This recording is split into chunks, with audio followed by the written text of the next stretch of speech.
नमस्कार, मैं शालिनी और आप देख रहे हैं द न्यूज 15। चलिए नजर डालते हैं आज की 15 बड़ी खबरों पर।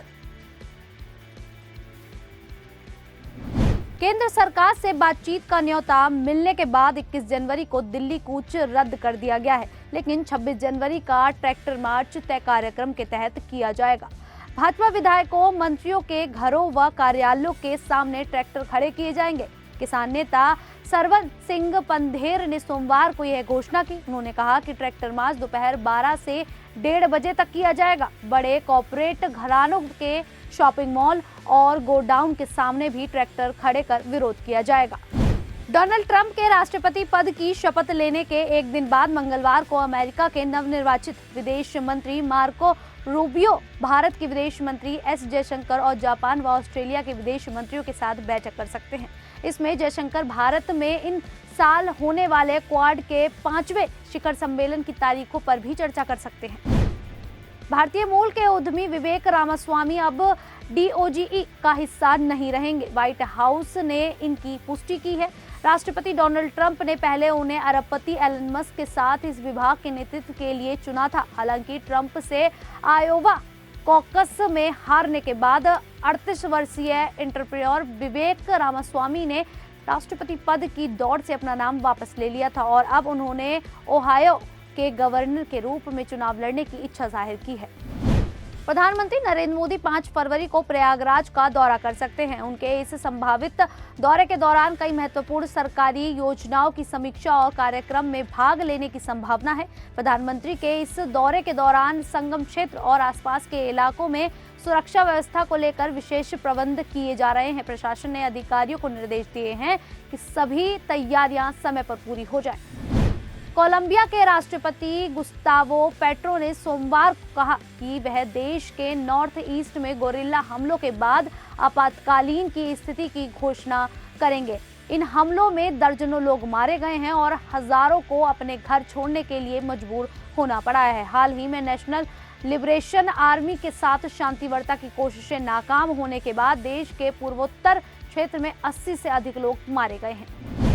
डोनाल्ड ट्रंप अमेरिका के 47वें राष्ट्रपति बन गए हैं। राष्ट्रपति बनने के बाद उन्होंने टिकटॉक पर लगे बैन को हटा दिया है। उन्होंने अधिकारियों को टिकटॉक को और समय देने के आदेश दिए हैं। ट्रंप ने अमेरिका में टिकटॉक पर प्रतिबंध को अस्थायी रूप से रोक दिया है, जिससे कंपनी और चीन के स्वामित्व वाले बाइडांस लिमिटेड कंपनी को एक समझौते पर पहुंचने के लिए 75 दिन का अतिरिक्त समय मिल गया है। इस समझौते से लंबे समय से चली आ रही अमेरिकी राष्ट्रीय सुरक्षा चिंताओं का समाधान होगा।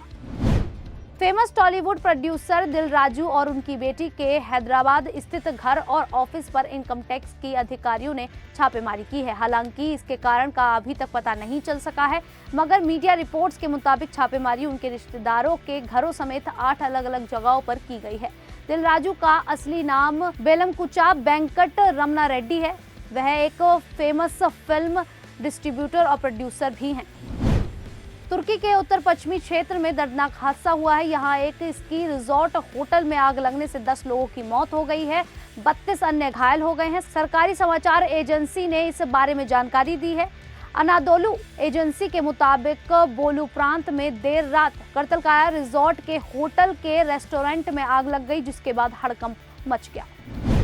छत्तीसगढ़ के गरियाबंद में नक्सलियों के साथ मुठभेड़ की खबर सामने आ रही है। शुरुआती जानकारी के मुताबिक पिछले लगभग 36 घंटे से ज्यादा वक्त से नक्सलियों के साथ जवानों की मुठभेड़ हो रही थी। अब तक कुल 16 नक्सलियों के मारे जाने की जानकारी मिली है। 1 करोड़ का इनामी नक्सल भी मारा गया है। साथ ही भारी मात्रा में हथियार भी बरामद हुए। बताया जा रहा है कि कल सुबह से कुल्हाड़ी घाट के भालूडिग्गी की पहाड़ियों पर सुरक्षा बलों और नक्सलियों के बीच मुठभेड़ जारी थी। गरियाबंद मुठभेड़ पर आईजी रायपुर जोन अमरेश मिश्रा ने जानकारी देते हुए बताया कि अब तक 16 नक्सलियों के शव बरामद हुए हैं। बॉलीवुड एक्ट्रेस कंगना रनौत का बॉलीवुड के कई सारे एक्टर्स और फिल्म मेकर्स के साथ 36 का आंकड़ा रहा है। एक्टर सोनू सूद और करण जौहर संग उनका विवाद बहुत चर्चा में रहा है। सोनू सूद संग कंगना साल 2019 में फिल्म मणिकर्णिका में नजर आने वाली थी, लेकिन सेट पर उन दोनों के बीच हुए विवाद के चलते सोनू फिल्म से बाहर निकल गए। अपने इंटरव्यू में सोनू ने खुलासा किया था कि वो कंगना संग बातचीत नहीं करते हैं। साथ ही कंगना ने भी अब साफ कर दिया है कि वो सोनू सूद संग दोस्ती नहीं रखना चाहती हैं। डोनाल्ड ट्रंप ने अमेरिका के 47वें राष्ट्रपति के तौर पर शपथ ले ली है। राष्ट्रपति पद संभालते ही ट्रंप ने कई बड़े ऐलान कर दिए हैं। ट्रंप ने कहा है कि अब अमेरिका में सिर्फ 2 ही जेंडर होंगे, मेल और फीमेल। उन्होंने थर्ड जेंडर को नकार दिया है। अमेरिकी राष्ट्रपति डोनाल्ड ट्रंप ने शपथ लेने के बाद कहा, आज से अमेरिकी सरकार की आधिकारिक नीति के तहत केवल 2 जेंडर होंगे, पुरुष और महिला। पाकिस्तान और वेस्टइंडीज के बीच मुल्तान क्रिकेट स्टेडियम में खेले गए पहले टेस्ट में वेस्टइंडीज को 127 रनों से हार का सामना करना पड़ा। हालांकि हार के बावजूद वेस्टइंडीज के गेंदबाजों ने बल्ले से एक ऐतिहासिक रिकॉर्ड बनाया। टेस्ट क्रिकेट के 148 साल पुराने इतिहास में पहली बार वेस्टइंडीज के गेंदबाजों ने पहली पारी में सबसे ज्यादा रन बनाए। गुडकेश मोती ने 19, जोमेल बारिकन ने 31 और जेडेन सील्स ने 22 रन बनाए, जिससे यह रिकॉर्ड बन गया। पश्चिम बंगाल सरकार ने RG Kar medical college rape murder मामले में कोलकाता हाईकोर्ट का रुख कर लिया है। ममता सरकार ने इस मामले में दोषी पाए गए संजय राव को आजीवन कारावास की सजा सुनाए जाने के सियालदह कोर्ट के फैसले के खिलाफ यह रुख किया है। एडवोकेट जनरल किशोर दत्ता ने संजय राव के लिए मौत की सजा की मांग करते हुए जस्टिस देवांशु वसाक की बेंच में याचिका दायर की है। आरजीकर रेप मर्डर केस में सोमवार को सजा का ऐलान हुआ था। दोषी संजय राव को उम्र कैद की सजा सुनाई गई थी। अभिनेता सैफ अली खान पर 16 जनवरी को चाकू से हमला करने के आरोप में गिरफ्तार बांग्लादेशी नागरिक 7 महीने पहले अवैध रूप से देश में घुसा था और उसने मुंबई जाने से पहले सिम खरीदने के लिए पश्चिम बंगाल निवासी एक व्यक्ति के आधार कार्ड का इस्तेमाल किया था। पुलिस ने मंगलवार को ये जानकारी दी। अभिनेता सैफ अली खान के बांद्रा स्थित आवास पर उन पर चाकू से हमला करने के आरोप में पुलिस ने रविवार को पड़ोसी ठाणे शहर से आरोपी शरीफुल इस्लाम शहजाद को गिरफ्तार किया था। राजधानी लखनऊ के चिन्हट स्थित एक होटल में बेंगलुरु के कारोबारी का एक शव संदिग्ध परिस्थितियों में बरामद किया गया। घटना की जानकारी होते ही पुलिस के अधिकारी मौके पर पहुंच गए। मिली जानकारी के अनुसार मृतक व्यापारी का नाम नीलेश भंडारी है, जो मूल रूप से राजस्थान का रहने वाला है।